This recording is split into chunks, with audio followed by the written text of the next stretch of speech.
No matter if points are gained or points are lost, there will be much to discuss. For analysis regarding tonight's Winnipeg Jets game, here are Dave Manouk, Ezra Ginsburg, and your host, Drew Mandel. The Illegal Curve post-game show starts now. Good evening, Winnipeg. Good evening, Manitoba. And for all of those joining us live, wherever you are in the interworld, good evening to you and welcome to the Illegal Curve post-game show. I am today's host, Dave Manouk. He is my main man, Ezzy Ginsburg. Yo. We are representing the brand today with Drew at his fancy gala, which of course I'm sure we'll talk about. But first, Ezzy, we're going to talk about the Winnipeg Jets. They played their home opener. Hope springs eternal. A lot of excitement in the land. People were talking about how good the Jets had played, even though they ended up with a fate that they didn't want in that end result in Calgary. But they thought that the way they played overall was a good effort, and they were hoping to see that continue. And while we did see it for vast stretches, there were some hiccups that made it a little more exciting than I think fans were hoping. The refs were a little interesting, to say nonetheless. And all in all, the Winnipeg Jets spoiled your perfect score prediction of 5-2, which it was looking like it was going to be for quite some time. But regardless, they pick up 2 points. They send the home fans happy with 2 points. And now everybody in the chat, I hope, is happy to be here on the Illegal Curve post-game show. So, Ez, welcome to the show. It's been a long time since you've been here. How you doing? Yeah, we've spent a lot of quality time together, Dave. I love it. I said to you when Paul Maurice decided to pull Bobrovsky, maybe that's a little bit early. What does it matter? This game's over, right? And then, Florida scores a couple of goals and makes it a one-goal game, right? So, I mean, that was a little bit unexpected because, as you mentioned, Dave, after Mason Appleton scores that shorthanded goal, which at first didn't look like it went in, but obviously, squeezed, I think it was under the arm of Bobrovsky or, under the pad, Jets are up 3 goals and, that should be it. But we talked about it on this morning show, like even without Aaron Ekblad and without Brandon Montour and Sam Bennett, there's a lot of good forwards on this team. The defense is definitely I didn't think I would be seeing this much Oliver Ekman-Larsson, logging big minutes for the Florida Panthers, as is Dmitry Kulikov, who obviously, took a penalty at a terrible time late in the third period there with just over 2 minutes left, right? But what a game by the Jets, right? And, Scheifele, Connor, Velarde, they continued their strong play from the season opener against the Flames on the road. And, you said it to me, I know it's only a couple of games, but Mark Scheifele is really putting this team on his back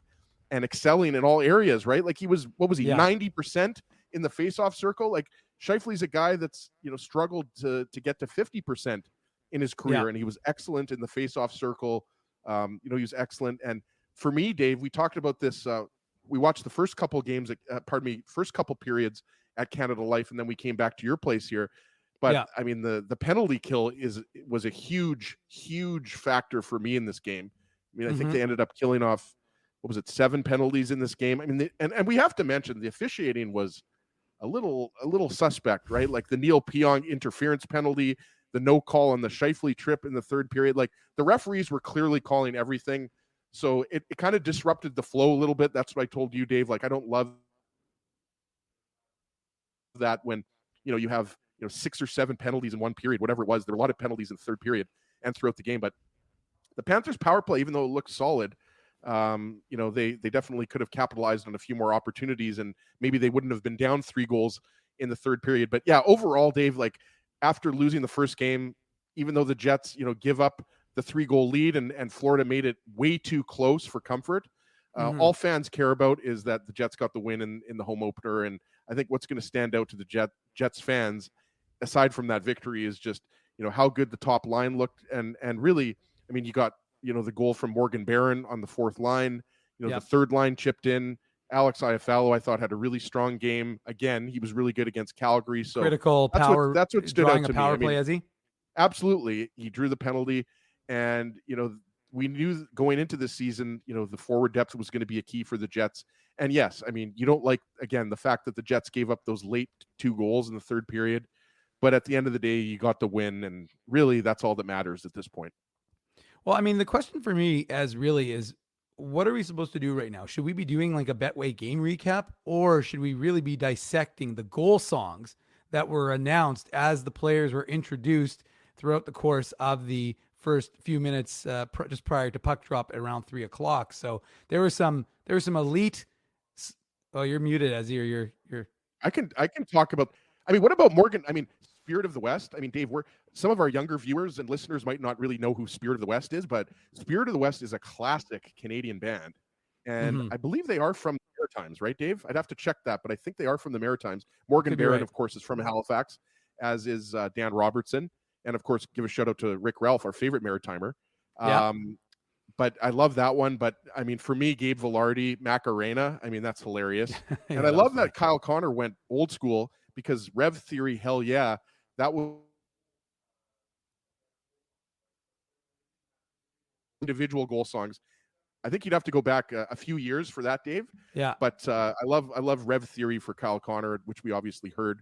So yeah, it's fun. I told you, I love the goal songs. I realized, 5 years ago or 6 years ago when they first introduced them, some people didn't like it, but it just adds entertainment value for the fans. That's all it's about. It's fun. Fans love it.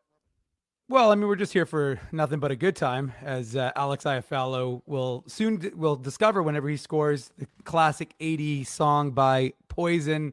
A little heavy metal there, and that's a classic. Can't not like that one. I kind of heard it, caught me off guard. I was kind of watching it from the press box, and I was like, okay, I wonder what. And then I heard that, I was like, oh, well done. That's a classic late 80s song. So there's you're right. There's some fun ones, and actually, it's funny. Just to quickly, we'll just do a little chit chat about this. It is relevant. It happened during the game, but it's funny because that's one thing I've often liked about the MLB was that they had walk-up songs as players, and it shows off your personality. And so to me, hockey players who sometimes don't necessarily show off their personality get an opportunity to. So from that perspective, I think it's a little fun. It's kind of fun also when it's a little uncertain as to who scored the goal, and then you can sense. So they play the goal song, the team goal song, and then all of a sudden they're trying to switch, and they're like, okay, we think it's this guy. We'll play this song because that's who we think scored the goal. Absolutely. And I maintain, I tweeted this out earlier for those who follow me on Twitter. You should be following me. If you're not, I don't know what you're doing. Sorry, I should say X, formerly Twitter, but yes, I still think Taking Care of Business, because of the Winnipeg connection with Randy Bachman, would be such a good goal song. So I'm not sure if anybody, especially if it was a player that scores a lot of goals, but yeah, you're absolutely right. Look, hockey at the end of the day is also entertainment, right? Like it's a sport, but it's entertainment. So I think it's awesome, and I love the fact that they let the players pick new songs for this year. For sure, and we can probably get into it. Although I have to agree with Joe from Winnipeg, and big cheers. I mean, the crowd gave Mark Scheifele, Connor Hellebuck. You could feel the palpable love that everybody was receiving from the fans, and the player intros were awesome. Yeah, they did a really good job with the video, and then the player intros were well done. But you could hear it. You could hear it when they were announced. Morrissey, Scheifele, Lowry, and Hellebuck. Those four players specifically all got massive cheers from the crowd. So no real surprise because, of course, this is Jets fans' first opportunity since the signing, of course, this week for them to be able to collectively as a group, over 13,000 fans in the building, getting a chance to cheer on the fact that Connor Hellebuck and Mark Scheifele will be sticking around. And again, based on obviously a very limited sample size of just 2 games, but Mark Scheifele has looked very good so far as his line. And there's a lot of guys who have looked very good in just a couple of games. We'll get into the Betway game recap. But before we do, just to let fans know, we will have Coach Rick Bonus's comments from the Matt Frost Media Center. We're not going to have them live. We'll have them available, though, on our YouTube. And Fake live. We're going to bring them fake live. We're going to bring them into the chat so we can listen to Rick Bonus's comments after the game to give you a little insight as to what the head coach of the Winnipeg Jets was thinking about the how he assesses those games that he plays, the 41 home games. We won't be doing it. We won't be sending our camera guys on the road but we will be sending them into the Matt Frost Media Center. It would be nice if we could. Like, I would love to be able to send Colby to Vegas or New York. Sure. Or LA. I'm sure he would enjoy that. Just the home games. And it's always fun, right? Like, everyone always wants to hear what the coach has to say, especially after a win, maybe not so much after a bad loss. And I'm sure Rick Bonus will be asked about the officiating, because it definitely, like, that's the thing too. Like, there's always going to be bad calls. Like, not every hockey game, but over the course of a season, we're going to see a lot of bad calls. But it's one thing if they're sprinkled, out throughout the game, and that's what we saw tonight. Like the reffing in general, again, we don't have to spend too much time on it. I just thought some of the calls were just kind of those borderline calls, especially those interference or holding, and they also missed some pretty blatant ones. I thought so. Yeah, and Bones might have something to say about that. Well, look, we're not going to be homers here, but I mean, the reality is it's you understand why the fans get aggravated when they see what appears to be a penalty in the Panthers zone, and then Pionk gets that marginal interference call, and then the Scheifele, the reverse hit where the puck isn't there by Tkachuk. Of course, we're going to get into the Betway game recap. So let's start there, Ezzy. Let's go and see the Betway game recap. The Betway game recap.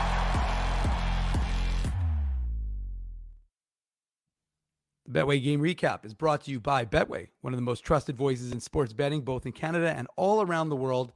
Betway is the sports betting app that puts you, the customer, at the forefront. With a large selection of betting options in sports, as well as strong promotions and fair odds, what are you waiting for? Head on over to Betway and bet your way. Must be 19 years or older to play. And Ezzy, remember, always please play responsibly. Well, things got started in that first period. It was an interesting beginning because Mark Scheifele, big goal, nice move by him, nice pass by Kyle Connor, which was led by Josh Morrissey. He gives the Jets a 1-0 lead. What did you see on this opening goal by number 55?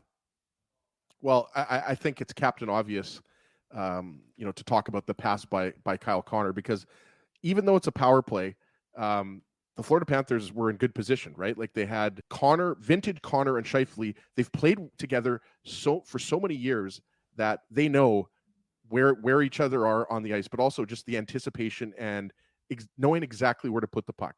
And you've talked about this for years, Dave. Kyle Connor is known as more of a goal scorer, which is funny because he's almost even with G's in the A's, right? But this is just an amazing pass. Like threading the needle is the way I would describe this pass. And, Scheifele is, maybe 10 feet from the blue line, and, Kyle Connor is a little bit ahead of him, and he just puts the puck in the exact perfect place. And, Scheifele splits the defenders and makes just a perfect shot on Sergei Bobrovsky. So just great vision by Connor, great finish by Scheifele. These guys are just feeling it so far this year. Well, and it's exactly the kind of start that the Jets needed to have. The Panthers were feeling good about their game, and we've already talked about on this morning's show, the Illegal Curve Hockey Show. This, of course, is the Illegal Curve post-game show.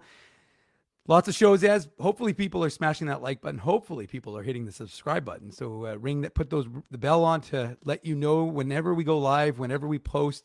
And I hope folks are noticing, because we've been doing it a lot more than we ever have before, is that we've got a lot more video content on our YouTube channel. So if you want to watch Jets practice media availabilities with the players and the coach, if you want to watch the Moose ones as well, we are featuring that more and more on our YouTube channel. So be sure you're subscribing so you'll be updated to hear the latest from the Winnipeg Jets and the Manitoba Moose. Check out that VL Gallant fight, from last night. If you like old time hockey and guys just chucking the rights, definitely check that one out, because I know a lot of people that, hockey, let's be honest, fighting is not a big part of hockey anymore.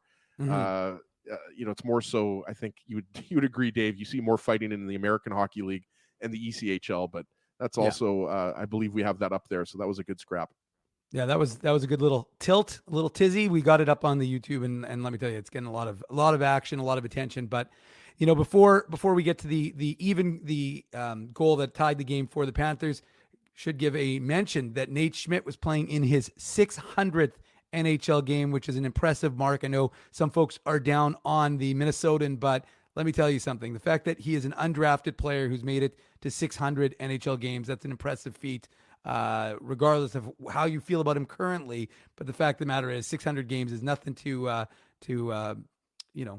put your nose up at, Ezzy, and it's an impressive feat. And, he got a lot of love from the crowd, including, I should mention that he's completely bicked himself, completely shaved his head. So he had a little bit of peach fuzz a couple days ago, but he is now completely bicked, and he's cue ball. He's kind of like a little bit like Mindell now. Yeah, and some people, I just catching up with the chat here. I'm not sure, if apparently my audio wasn't. I was having a few choppy moments there. Some glitches. There's some glitches. On my end, it seems fine. So I apologize for that. Hopefully that's, I'm not sure if that's the internet connection or what's going on there, but hopefully I'm coming through nice and crystal clear here. But yeah, you're absolutely right, Dave. We were talking about it when we were at Canada Life and even back here that, Schmidt had a much stronger game this game for the Jets. And great for him that he's now played in 600 career games. And he's going with the bald aerodynamic look like Mindell, as you mentioned. And I understand the criticism that came after the last game when Schmidt with the icing and the unfortunate play there.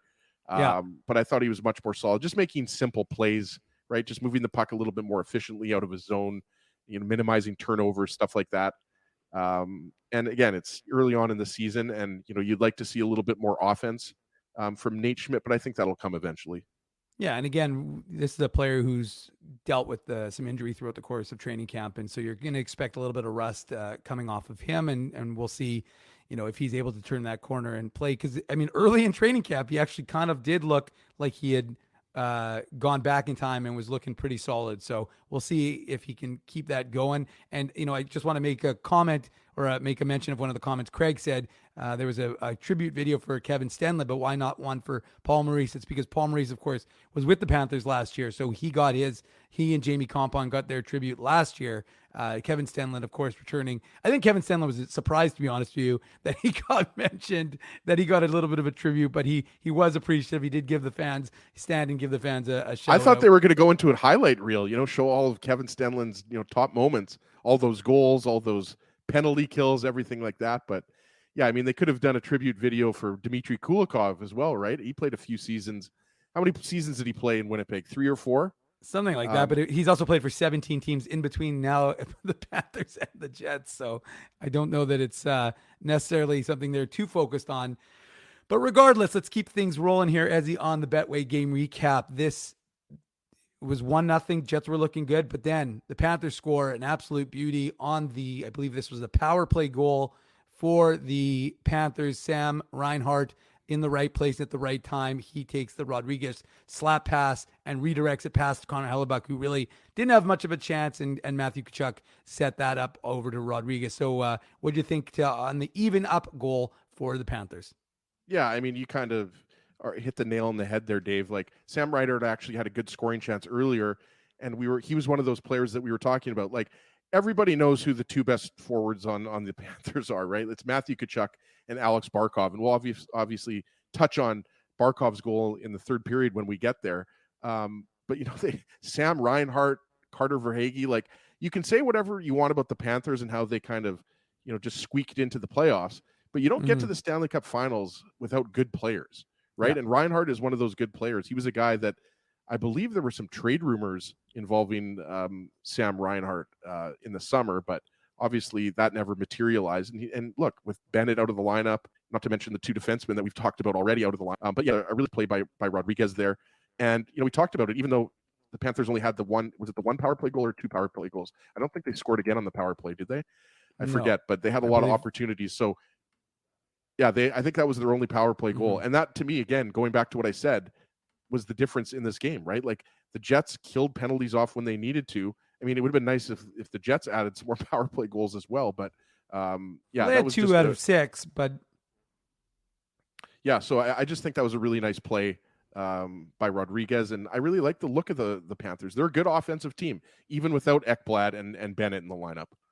Yeah, and look, you've got two teams that are both feeling like they deserve a win, right? Like, after their first games of the year. So that the Jets and the Panthers were coming in with a lot of, like, you could hang your head after a bad game, but neither team felt like they had played a bad game. They just felt like they had some poor luck or got goalied in actually, I think in both instances with the play of Markstrom and Gustafsson. So I think that they were expecting, and it was funny because, as you did say, so let's give you a little credit. You said, I do not expect this to be a low scoring game, and you proved to be accurate on that one. So hopefully you took the over in that regard, but it comes down to, it was a very good first period, a good opening 20 minutes of play. And the score was 1-1 after 20 minutes of play. And then, of course, we went to the second period. I'm trying to think, did anything memorable happen in the first period? Not really. In fact, actually, I was thinking about in the first intermission, like whether you and I got any notable snacks, whether we had a good beverage or anything like that. But no, we ended up we were in the middle of a chit chat with our good friend Scotty Billick, and we were a little late to the party because we thought we still had some time. We were making our way back to our seats in the press box. And sure enough, you hear that sound, and you're like, boy, that sounds like a goal against. And you're like, wait, that is a goal against. And of course, it was Rodriguez giving the Panthers a 2-1 lead very early, just 25 seconds into that second period. Yeah, and you're right. We didn't see that goal live, but I mean, look, it was I think it hit somebody in front of the net. I'm not sure if it was a Jet or a Panther, and it was just a fortuitous bounce, and it goes right to Evan Rodriguez, right? Just watching the replay here, yeah, I think the initial save was made by Hellebuck, and then he just put the rebound in after the point shot from Kulikov, as you mentioned. So, I mean, look, I guess you could say that the Jets were, maybe fell asleep a little bit early in the second period, but luckily Scheifele scored 10 seconds later, which obviously we're going to get into right now. Yes, that's true. And we were busy getting ready to tweet and thread and Insta and all the other social medias and we didn't have time to get all that stuff done. We had to combine them because and that's kind of what you wanted to see from the Jets. You have a very good first period, and now you're dealing with a bit of controversy because you come out a little bit flat. You're now finding yourself down 2-1 in the second period. So what do? They score immediately after to take back that momentum. And that to me is significant because, again, we've talked about Mark Scheifele, and I feel like we will be talking about Mark Scheifele. One of the questions I posed to Ken Wiebe was, will we be able to see, and again, big disclaimer here, folks. I'm not, giving, you don't anoint people Stanley Cup champions. You don't anoint people Selke winners after 1 or 2 games of the season. But I just think that we are seeing a much more engaged, much more focused, much more dialed in Mark Scheifele right now. And that's going to only serve both himself and the Winnipeg Jets very well throughout this course of this season and moving forward. So, look, it's an excellent play by Scheifele, who grabs that puck from Velarde, who picks up his first point, and he, of course, finds Kyle Connor. And we talked about, Kyle Connor's shooting percentage doesn't look like your over prediction is looking pretty good because he looked really good on that shot. Yeah, absolutely. It's just who the Panthers defenseman was because we weren't watching that goal live.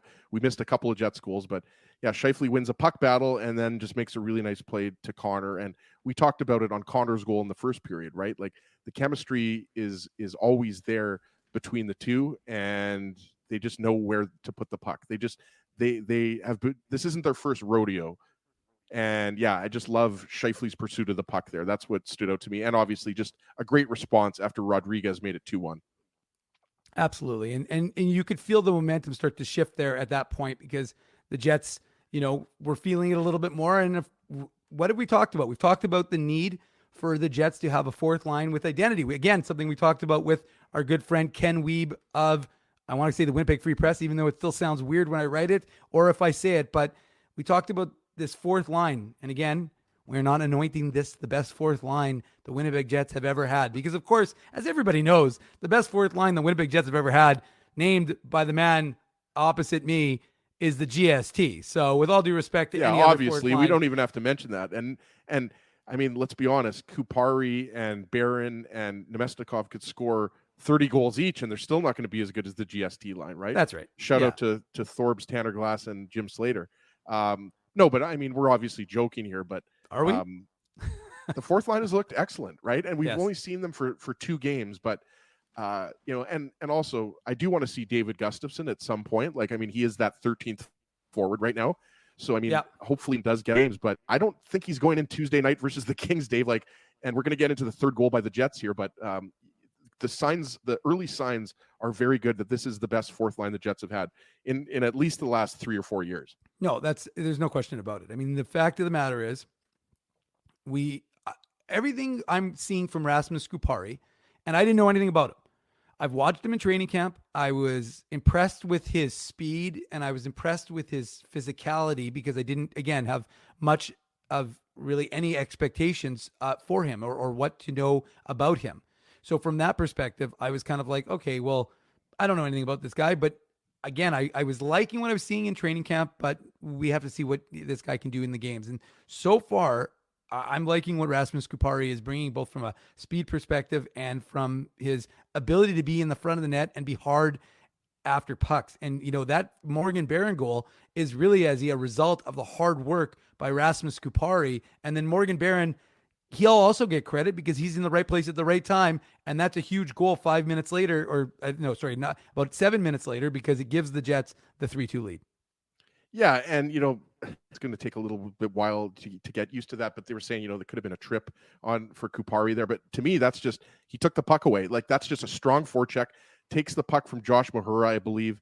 And like you said, Morgan Barron. There was a lot of traffic in front of the net, and he just finds his way, fights his way to the front of the net, and like you said, bats in a rebound. Right. So great puck pursuit by Kupari and taking the puck to the net, and then Barron just finishing it off.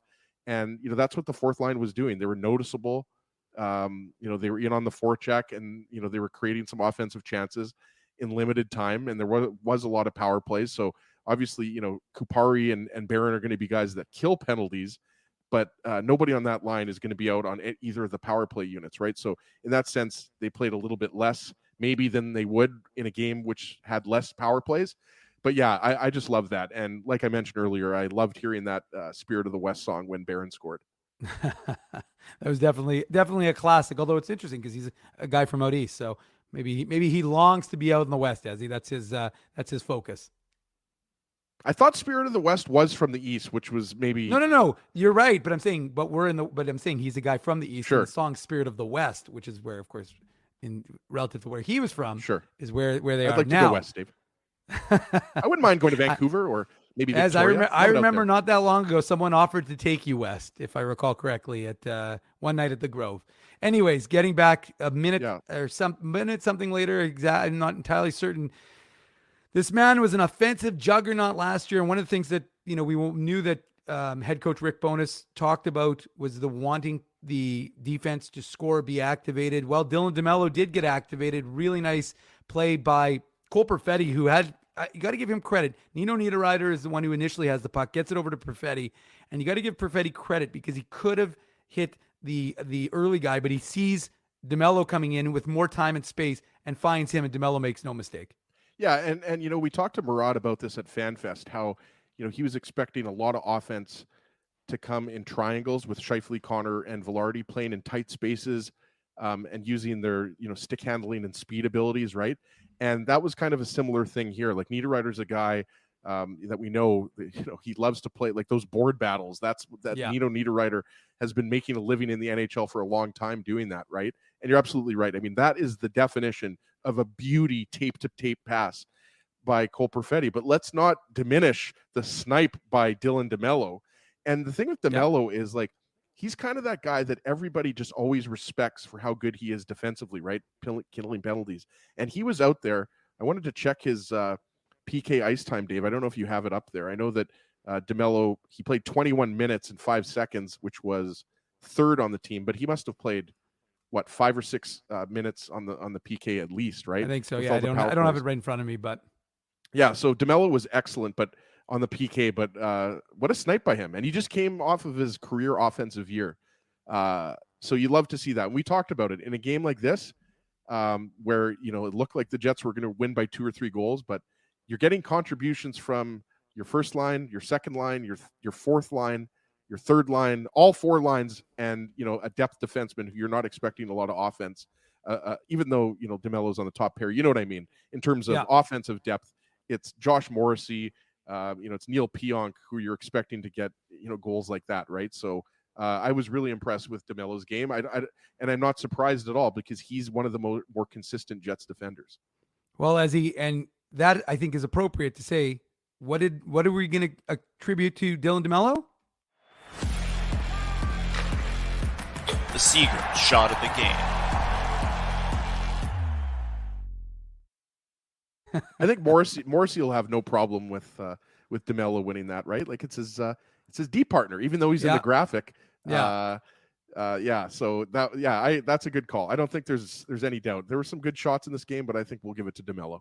Yeah, that was a real nice shot. And look, I think it just capped off an excellent period because it started off, off on the wrong skate, giving up the early goal. to Rodriguez to find yourself in a deficit. But the Jets, I almost said the Moose, sorry, but the Jets score 3 straight to take a 4-2 lead into the second intermission, and the building is buzzing, really. And again, that's what you want from a Jets perspective. You need to build that momentum, get the fan base excited. There's, as we say, training camp, hope springs eternal, but now it's the time for the reality. And so you're watching what is going to be, the difference between, training camp and exhibition games and these regular season games. And, the first one that happens, you're like, okay, well, that's only game one. There's 81 further games. Well, you don't want to keep having to use that excuse. And these are tough games, right? Florida was going to be a tough game. That they've got LA coming up. That's a tough game. They got the Rangers. So there's a bunch of tough games. You didn't want to be 0-2. And I don't want to get ahead of as because we're still only in the second period. We're just getting to the intermission. So let's get out of the intermission and into that third period. And in that third period, well, it starts off the right way. Eventually, Mason Appleton. We talked about him. And first of all, he doesn't get an assist for this, but you got to give Josh Morrissey huge credit because he's on the bench, sees that Adam Lowry loses his stick, gives Adam Lowry his stick. Lowry feathers it over to Mason Appleton. And this is Mason Appleton's 200th game wearing a Winnipeg Jets jersey, 248 overall, because of course he was in Seattle for that season, or part of that season, I should say. So he played 48 games for the Kraken, but 200th wearing a Jets jersey, and one of the unheralded 2015 draft as the 6th rounder, hardworking guy, and he gets rewarded for that hard work with a nice goal to give the Jets a 5-2 lead. And as he's thinking at this point, there's still a lot of game left, but let's stick with this score because that's my prediction. Well, and we didn't even talk about the Scheifele-Kachuk fight, right? Like, we have to talk. Oh yeah, I got my things. I got my signals crossed. I went with that. We'll talk about that fight after, but let's finish the goal and then we'll go back to the fight. Just like, I was, getting my goals wrong on Wednesday night for the Jets season opener, Dave. It's only the second game of the season for us as well, right? We didn't do any preseason games. So we're like Nick Ehlers. We're shaking off some of the rust. But let's talk about that fight because, first off, good for Scheifele for either Kachuk, Brady, or Matthew is going to be, look, Scheifele's not a guy that fights, right? So, no. Good for him, but that was not, let's just say that was not a VL Gallant type of fight. That was a little one-sided, right? But, yeah, that was a huge point in the game, right? Like, and yeah, you mentioned Josh Morrissey. Like, I think was it not Kachuk who coughed up the puck to Lowry? I'd have to go back, but it was, I think it was Kachuk. It might have been Sam Reinhart. I'd have to go back and look at the replay, but good awareness by Josh Morrissey to get Lowry his twig. Yeah. And, good on Mason Appleton, for finishing off a goal. And I said to you, like, I still think I have time for Morgan Barron being on that third line in Appleton's place. Like, obviously Lowry and Iafallo, Dave, nothing's going to change for the time being. Like, Iafallo is obviously a guy that can move up to the second line in a pinch. But I just think Barron offers more offense than Appleton. So, but you can make the argument. I mean, the guys are kind of interchangeable, even though Barron has a higher offensive upside. Yeah. But yeah, good for Appleton for finishing that off because it looked like Bobrovsky initially had it, and then he looked behind him and obviously saw that it squeaked through. But that was a huge goal. I mean, it turned out obviously to be the game winner, even though at the point it looked like that was just going to be the insurance marker. Well, and sorry, yes, because you're right. That fight with Kachuk and Scheifele is worth mentioning because it's another sign of Mark Scheifele's. Again, you don't expect Mark Scheifele to be fighting, and it's not a big thing with him. Obviously, I wouldn't even call that a fight. That was just no. But there's an intention to have gloves were dropped. So I mean, yeah, as soon gloves as the were gloves dropped. That's a fight. Mark Scheifele's, not exactly. I mean, there may be a few chuckles from some of the. Jeffrey VL might be watching that and being like. You might want to watch my, maybe you should have seen what Dave tweeted because that will give you an indication as to how to really fight. But maybe Scheifele's going to start going to Pan Am boxing and maybe he's going to, turn into a goon this year. The interesting thing I think is the fact that, it just showed that he didn't like the way Kachuk hit him. And I like that he stood up for himself and didn't take it. And he was, again, you've got the crowd, you've got everybody. It amps everybody up because it's something that's unexpected, and this is your building and you don't want to be on the end of that reverse hit. And again, like I said, I have no problems with the reverse hit, but of course the puck wasn't there. So, I mean, it's a little bit, and so you understood why Scheifele did it and good for him for stepping up, and then you saw Adam Lowry getting involved earlier and not wanting, I think, what was it? Which was that when Lowry stepped into Kachuk, gave him the old stink face and let him smell his gloves a little bit. But Lowry, I mean, that was the thing. You saw him standing up for his teammates because Kachuk was trying to get into it earlier behind the Jets net with Mason Appleton at one point, and Lowry was there. So, I mean, again, you're seeing the effects of Lowry as the captain, really reinforced with some of his, not just the assist, which is significant on the Mason Appleton goal, but also the things that he's doing in between the whistles and at the faceoffs dots to ensure that his team is taken care of and looked after. So you're thinking to yourself, okay, well, if I'm Ezzy, I'm feeling pretty good about myself. I'm feeling kind of cocky because 5-2, that's the score that you told me I was going to tweet it. It always feels good to get the correct score prediction because it's so hard. I mean, unless you're just going to constantly guess like 4-2 or that. But I mean, that's everything on the line there.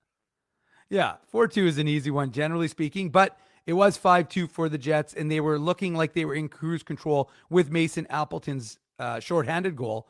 But just over 2 minutes later, Connor Verhaeghe brings the Panthers within one, and that was with the goalie pulled. So Paul Maurice chooses to do a very early goalie pull down 5-2, and so he gets rewarded. And so suddenly you're like, oh boy, is this going to be significant? What'd you see on that Verhaeghe goal in terms of the breakdowns as from the Jets? Yeah, well, I mean, Evan Rodriguez, obviously great zone entry with speed, right? And he chases the puck, which leads up to this goal. And yeah, I mean, look, the Jets were like standing around a little bit. That's kind of what stood out to me on this goal. Yeah. Puck on net and Verhaeghe gets the rebound, right? But I think Evan Rodriguez, I like that move for the Colorado Avalanche when they picked him up last year. Yeah. And, that's a good move by the Florida Panthers. Just kind of, he's a guy, again, he can play center, he can play wing, he can play basically, he's kind of a, similar player to Gabe Vilardi in that sense, or I guess if you wanted to say Nino Niederreiter, who I would call a little bit of a Swiss Army knife, even though we know Vlad Nemesnikov has been anointed that title. But I can mean, you not have more than one Swiss Army knife? I don't understand. Why? No, you is can there have, a limitation? No, I don't think so. At least for us, there's no limitation. Yeah. But look I mean, there's 3.5 minutes left in the game. The Panthers have an extra man on, and they're pressuring. I mean, there's less than 3 minutes left. So yeah, I mean, like, could Neil Pionk have been a little bit tighter on Carter Verhaeghe in front of the net? That's who was covering Verhaeghe. Yes, but I mean, it's easy for me to say that. No, absolutely. And so now you're sitting there going, okay, well, there's less than 4 minutes to go in the game. The Jets still have the lead. But now it gets a little closer because just over 1 minute and 5 seconds later, Rodriguez again, boy, he was all over the score sheet and all over this game for the Florida Panthers. He makes it a 1-goal game. And at this point, as you're saying, don't go anywhere.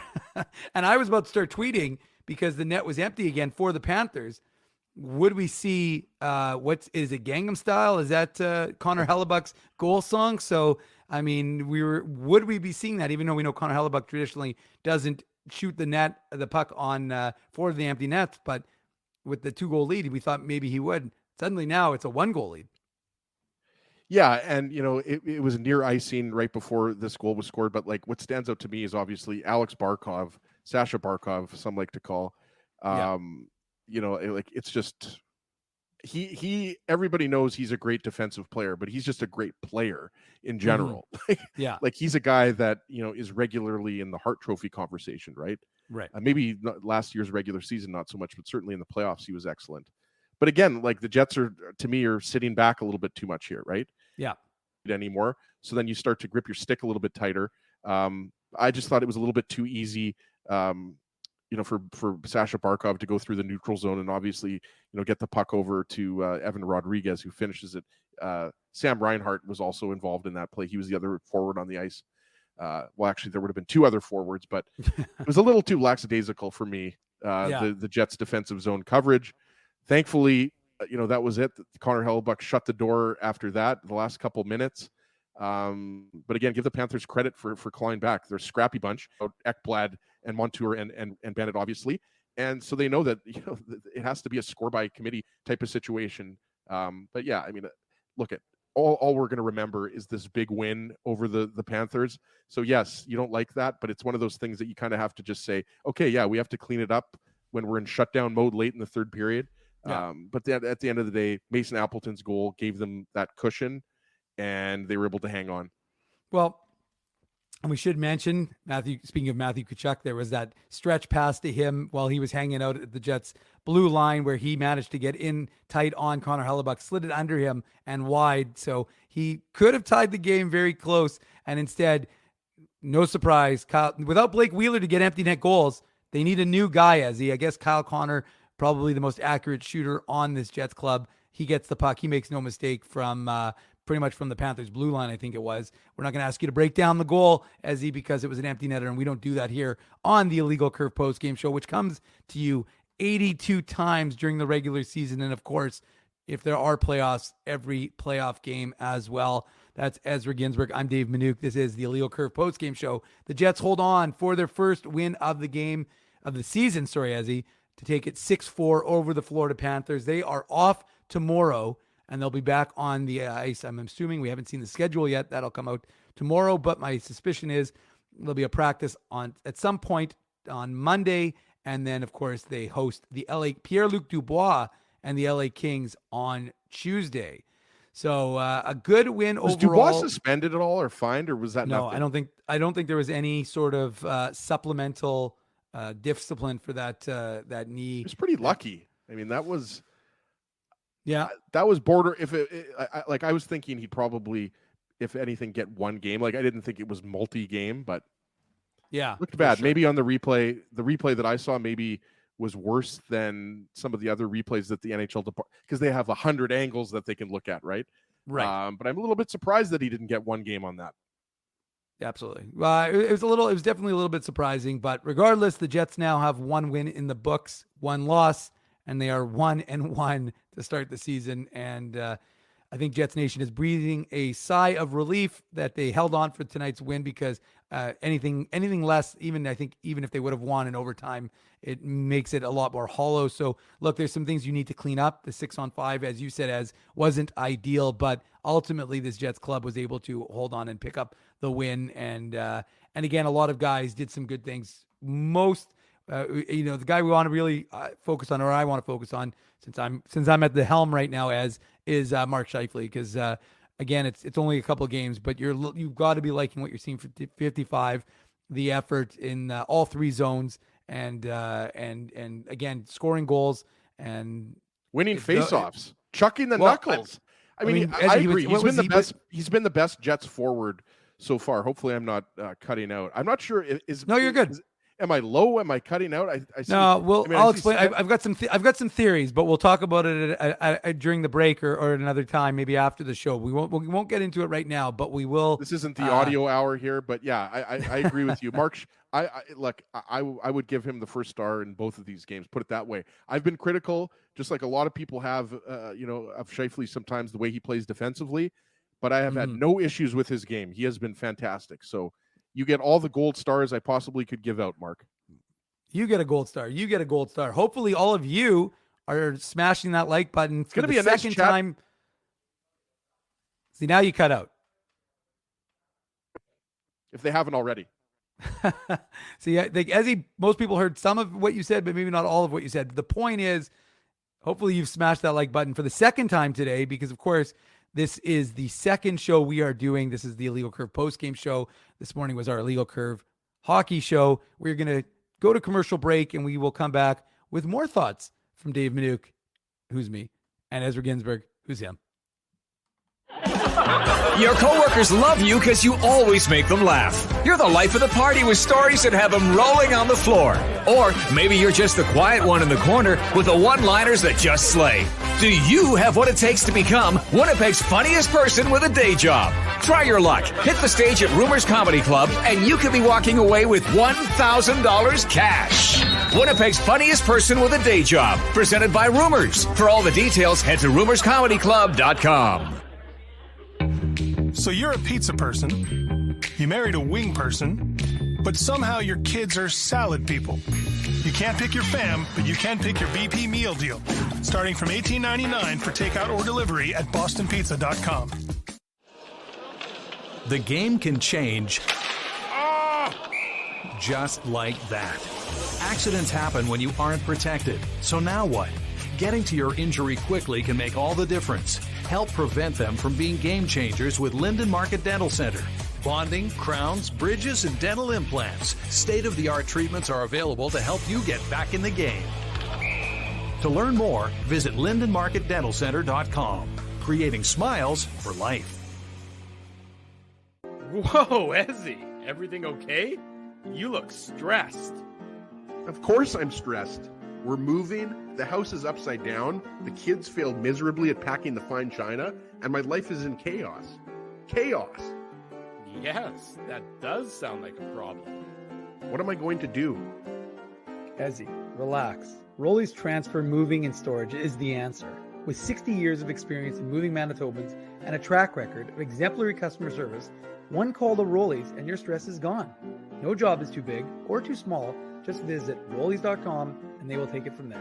Thanks, Dave, and thank you, Rolly's Transfer Moving and Storage, online at Rollies.com. Boston Pizza harnessed Fanalytics to test if the game is better at home or at Boston Pizza. The results are irrefutable. Catch the game at Boston Pizza, powered by Fanalytics.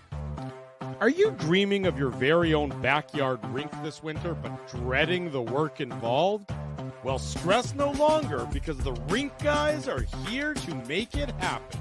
The Rink Guys are Winnipeg's first outdoor skating rink installation and rink maintenance service. The Rink Guys offer free site evaluations and different rink construction options. Plus, they use a custom-sized liner to prevent any damage to your lawn. Lighting packages are also available to help illuminate your rink during those long, dark winter nights. To get your rink started today, visit therinkguys.com.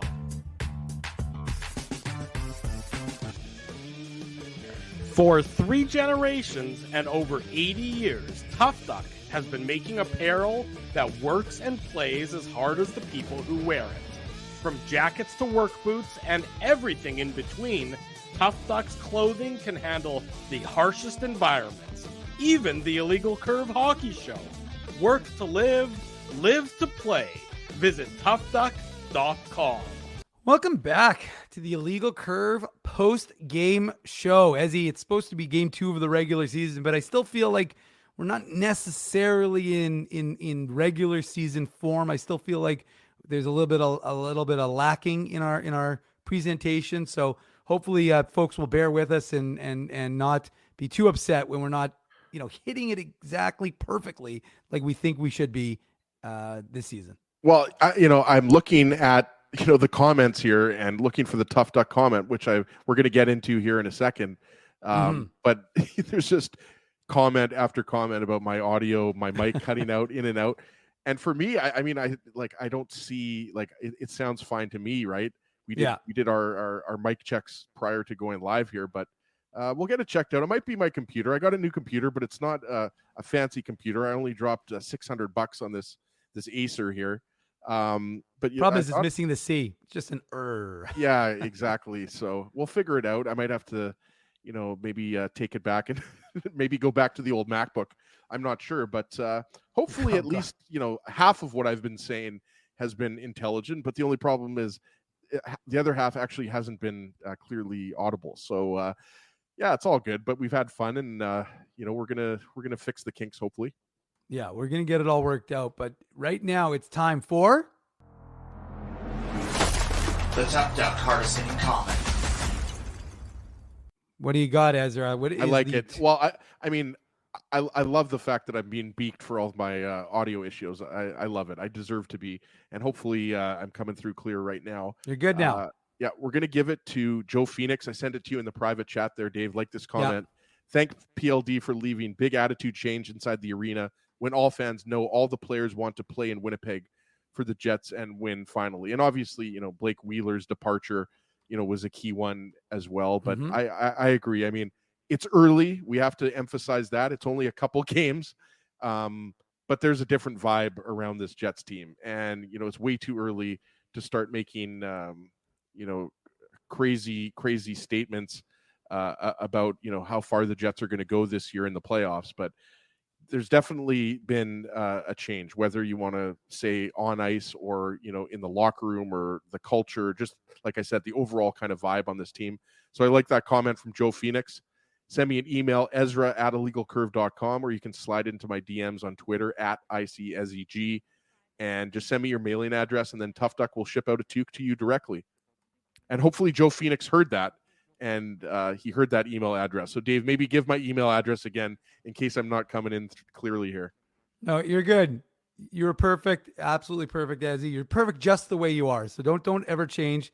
Don't worry about that. Come on. We wouldn't abandon you here as the Ezra.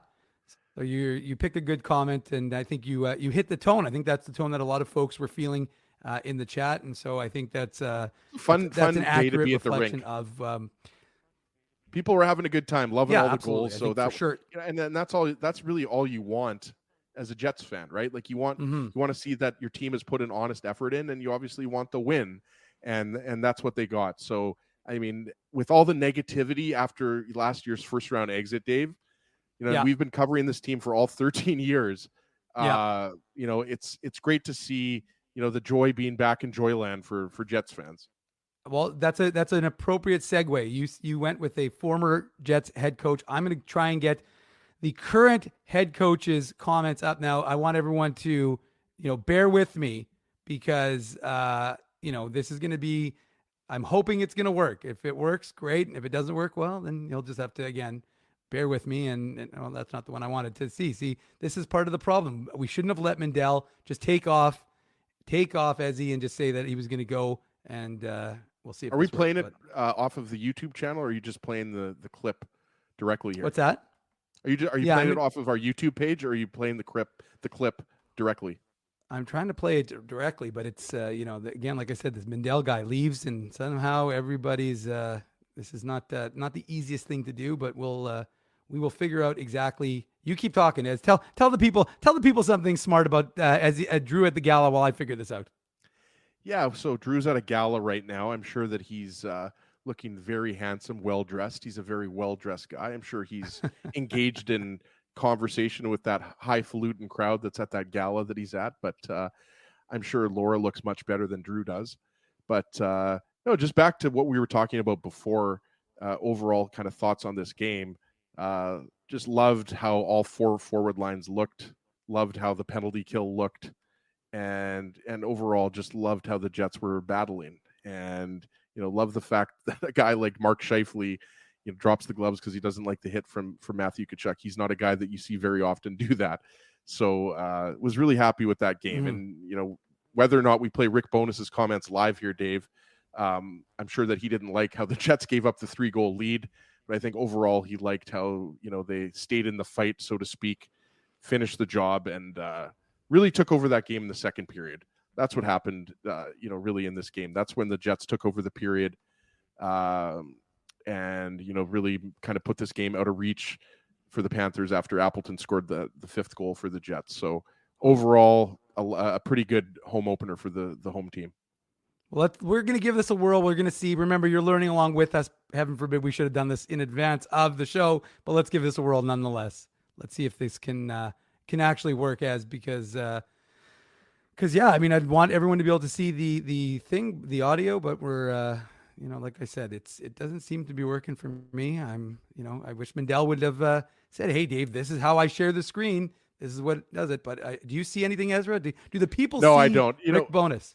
No, I don't think people are seeing it, Dave. But it's okay because it will be or is already on our YouTube channel. So if you want to hear Rick Bonus's comments, just head to the Illegal Curve YouTube channel, which a lot of people are already on there. So please don't maybe watch the Rick Bonus comments as you're watching us live, but we'll figure it out, Dave. Like we said, it's game 2 of the season, and we're working out some kinks here. Yeah, we are definitely working out kinks, and I apologize. It is amateur hour, Turd Ferguson. It's not a great situation, but hey, again, as he said, we do have the audio available and the video of Rick Bonus available on our YouTube channel. You can watch it after. Hey, look, it wasn't as if there was something controversial that needed to be listened to, so you can always hear it. It will be on a little site called illegalcurve.com, Ezzy. That is where we play we have the post-game recap. Of course, we've got all the goal songs. If you're curious about the goal songs, if you want to watch some of the intros, we have that on the website as well. So it has been I wish I had better way of doing this, folks. I apologize. See, I'm trying to play around with things, but you know what? Ezzy's right. We'll just worry about this another inferior time. All of a sudden. Oh man. Anyway, see, this is what happens when we let Mindell go to a gala. He's all fancy, and we're sitting here trying to figure out. Well, we make fun of him, but hosting is hard, right? Like, we're not used to always hosting. You host, obviously, when Drew isn't on the show. Yes. But hey, it's all good. Like I said, we're gonna figure it out, and hopefully, for the rest of the home games this year, we're gonna be able to play the post game press conference from Coach Rick Bones. Yeah. This has been a work in progress. We got to give a shout out to our photographer Colby Spence. He's back at Canada Life. He took tons of pictures from today's game, and now he's obviously he went into the Matt Frost Media Center. He got the post-game media availability with the Jets head coach, which of course will, like I said, be available on a little site called illegalcurve.com with the rest of today's stuff. If you didn't get a chance to join us this morning, Ezra, then you can also listen to the entirety of our show. We had Frankie Corrado on from TSN for the first time ever. He was a fantastic guest. Yeah, Frankie was awesome. Yeah, we'll definitely be having him on again. He's really become a great analyst. He's been doing it for a few years now, and yeah, he breaks the game down really well. And he'll be, as he mentioned on the show, Dave, he'll be doing some Jets games. I think Marty Biron will be doing some Jets games. Craig Button, a few guys that we have on regularly on the show, and yeah, hopefully Frank will be able to come on again, and he'll become a regular like Marty Biron and Craig Button. So yeah, it was a fun show this morning. It was a great post-game show tonight, even though my mic has been cutting out a little bit and we've had some technical difficulties, but hey, it's all good. I mean, that's just the way it is sometimes. You just got to go with the flow, right, Dave? Go with the flow, Mr. Ginsburg. And guess what? What happens when Dave M is in control? Well, put on your antlers. It's time for the Minuk Moose Minute on the Illegal Curve Hockey Show. Now, I was thinking to myself, I didn't really get a chance to really go in depth about the Moose game last night because we were right up against the clock and we went, as Drew said earlier, we went into OT. So the reality is that I didn't get a chance to be expansive about my Moose coverage. And I'm not going to do that right now. I'm really not, because Ezzy and I have had long days. It's been a long day already. We've done a lot of work. We still have some work to go. But I do want to say the Moose are wrapping up their 2-game set against the Calgary Wranglers.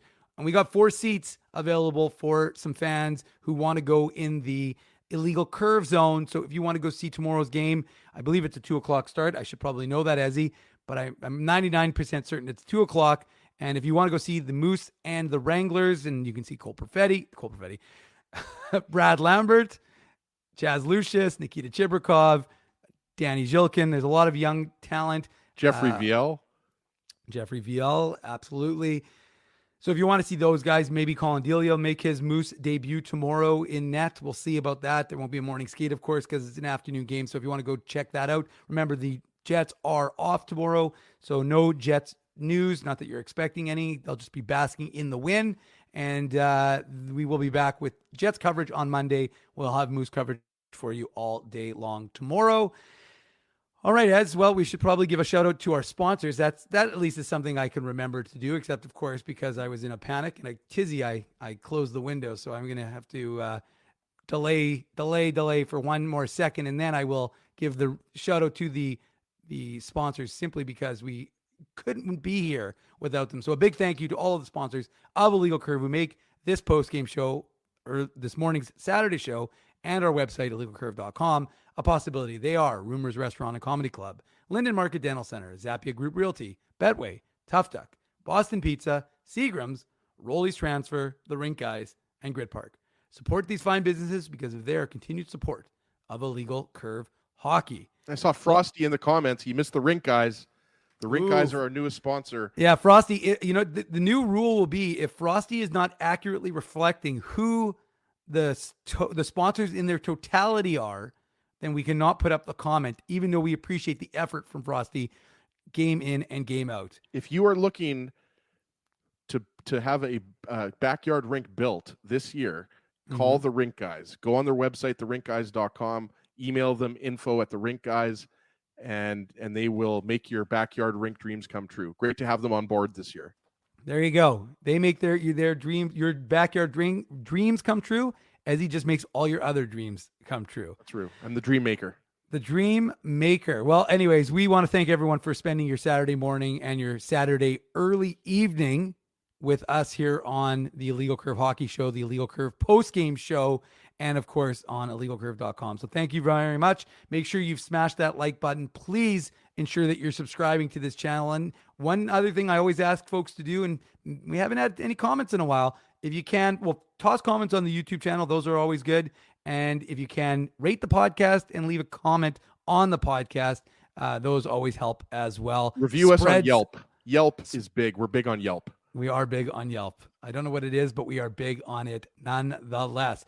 Anyways, for Ezra Ginsburg, I am Dave Manouk. You've been listening to the Legal post-game show. Kenny and Rennie, they may have already started or they're going to be starting. I'm not entirely certain because my focus is on you folks. Frosty, we appreciate it. Frosty will give him up because he's put the effort, got the Rink Guys in there. Thank you, Frosty. So thank you to Frosty. Thank you to our sponsors. Thank you to all of you. Thank you to Ezra. No thank you to Drew. Have a good night, and we'll talk to you on Tuesday for the Jets and Kings Illegal Curve post-game show. Thanks for listening to this broadcast from Illegal Curve Hockey. For more great Illegal Curve content, subscribe to the Illegal Curve YouTube channel, follow @Illegal Curve on Twitter, Facebook, and Instagram, and visit your online home for hockey in Winnipeg, illegalcurve.com.